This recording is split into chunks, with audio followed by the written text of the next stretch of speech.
Hello friends, in this video I'll present to you the case study of startup called Tapzo.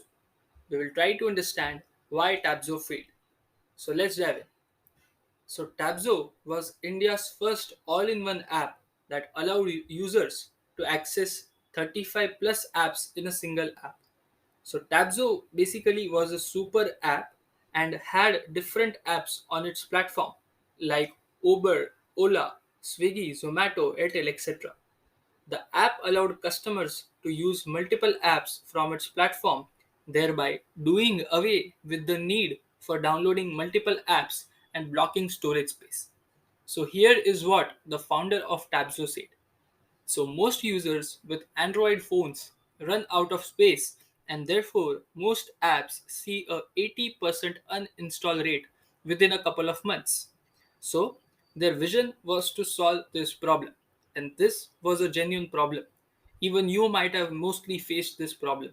We always want to have more apps in our mobile phone, but unfortunately, due to limited storage space, we end up uninstalling most of them.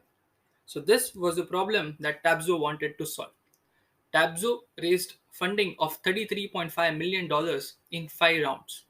Also, they got 5 million app downloads in only 1.5 years. So this was a huge number. This shows that they were scaling very, very fast. The timing of launch of Tabzo was absolutely great as well because from 2016, internet had become very cheap and accessible in India. Gradually, their valuation reached to $100 million. Let's now understand the business model of Tabzo. So, Tabzo basically follows a partnership based business model where it earns by charging its partners for each transaction that takes place on their app. So, depending on the type of industry and amount of transactions happening, Tabzo charges commission between 4 to 9%. For example, if you book a ride on Uber using Tabzo's app and suppose that ride is worth 100 rupees, then Tabzo will take 4% commission, that is 4 rupees, and that is how Tabzo used to earn. Let's now have a look at Tabzo's history.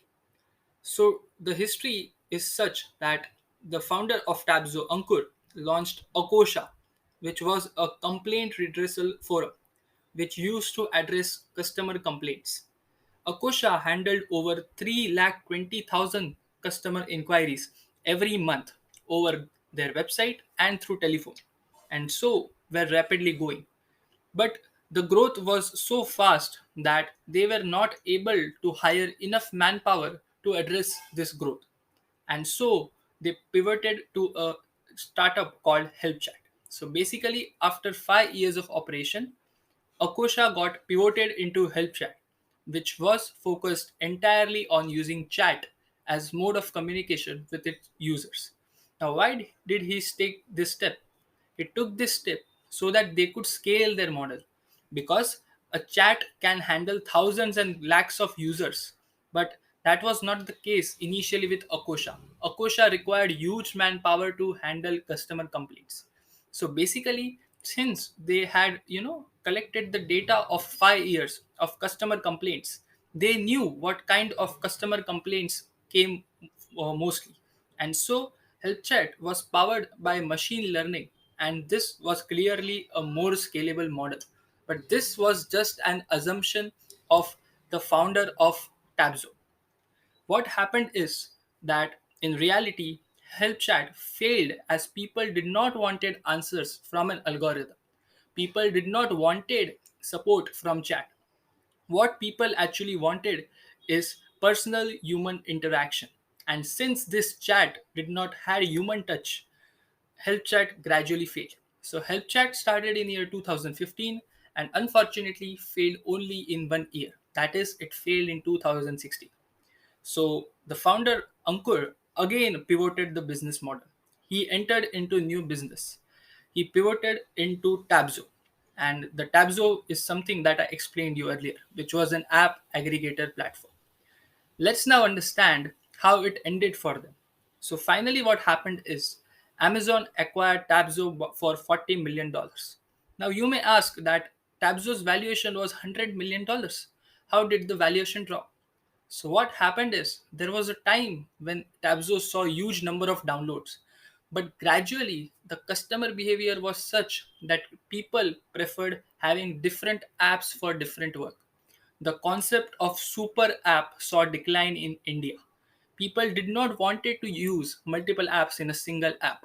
Sadly, this is very hard to believe, but that is what happened with Tabzo. But there was one very good thing that happened. So instead of failing completely, they at least received $40 million from Amazon. Now, why did Amazon acquire Tabzo? Amazon acquired Tabzo because it wanted to access the customer data and their spending patterns.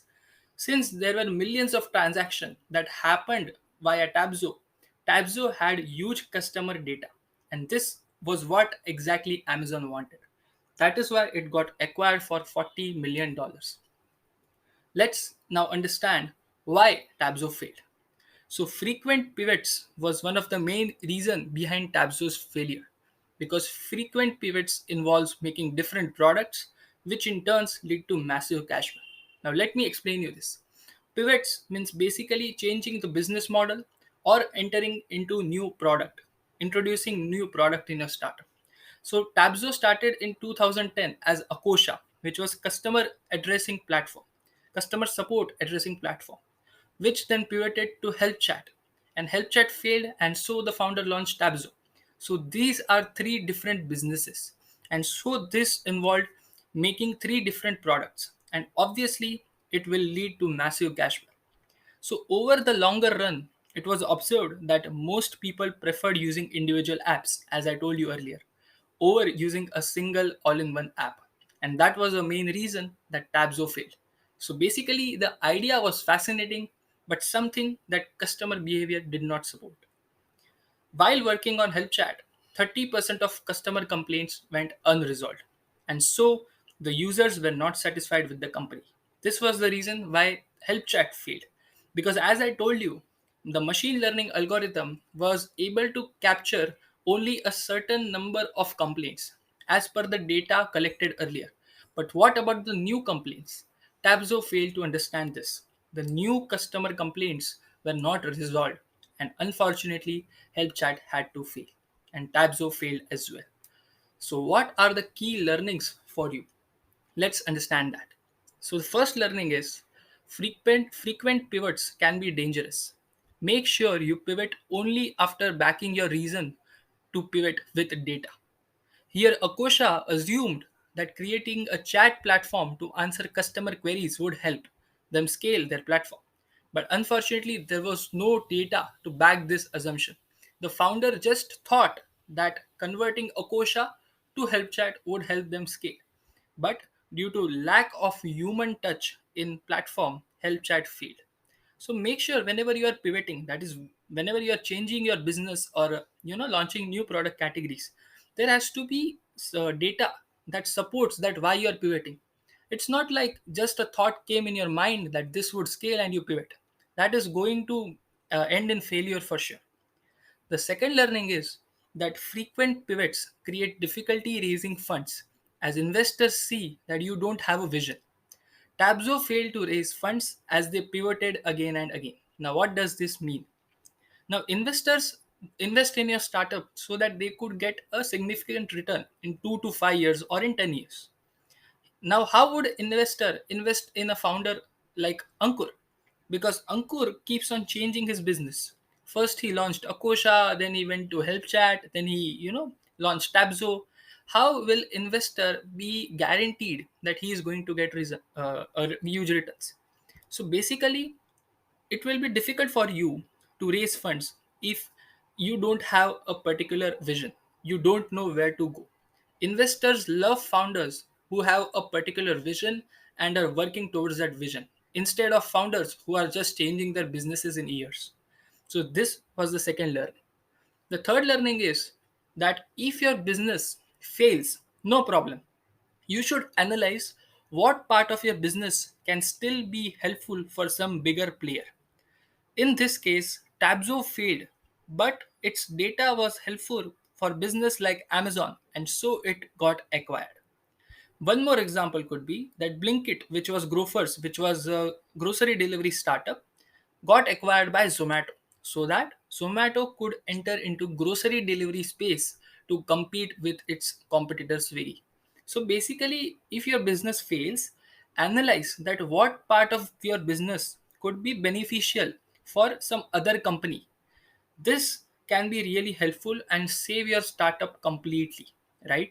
So these were the three key learnings from the case study of Tabzo. I hope you learned something valuable. See you in the next one. Thank you.